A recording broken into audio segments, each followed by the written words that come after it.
వివాదం, గొడవలు, భావోద్వేగక్షోభ, మానసిక ఒత్తిడి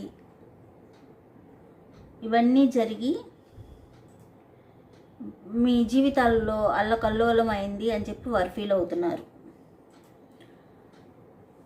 ఇది కర్మబంధం అయి ఉంటుందా, ఈ విధంగా మెంటల్గా బ్రేక్ డౌన్ అయ్యాము అని చెప్పి వారు ఫీల్ అవుతున్నారు.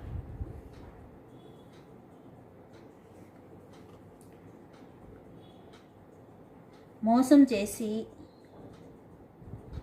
స్వార్థపూరితమైన వ్యక్తి అని అనుకుంటున్నారు. మోసం చేశారు, స్వార్థంతో ఆలోచించారు అని వారు ఫీల్ అవుతున్నారండి.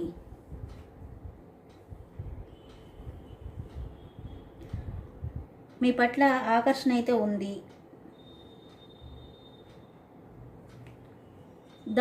అలా చేయటం వల్ల ఆకర్షణ ఉంది, కానీ దానిలో చిక్కుకుపోయాను అని చెప్పేవారు ఆలోచిస్తున్నారు.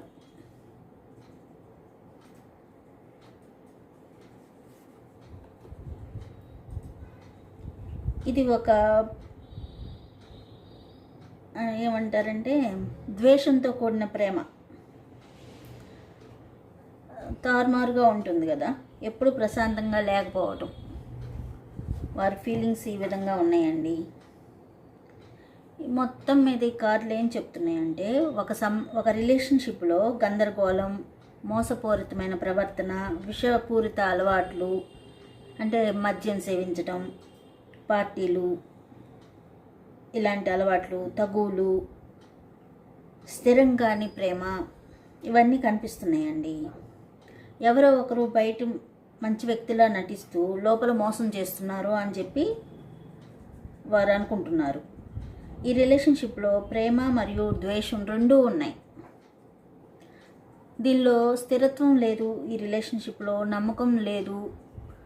దానివల్ల ఇవన్నీ వచ్చినాయి అని చెప్పి వారు ఫీల్ అవుతున్నారు.